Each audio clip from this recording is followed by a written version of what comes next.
Nga, ayoko siyang malekto. Tsaka madumi pa. Ano. Mura lang to eh. Tapos rubber pa.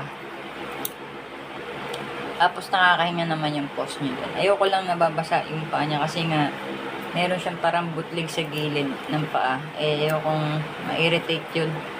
Tapos magsugat, di ko mamalayan. Siyempre, pagka nag-walk, hindi mo naman alam nangyari.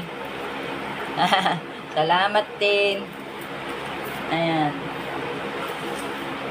Ito yung polo niya. Sana papasyal kami. Plaid to eh. Makapal siya. Nakpan na ba natin to? Pwede to sa cats and dogs.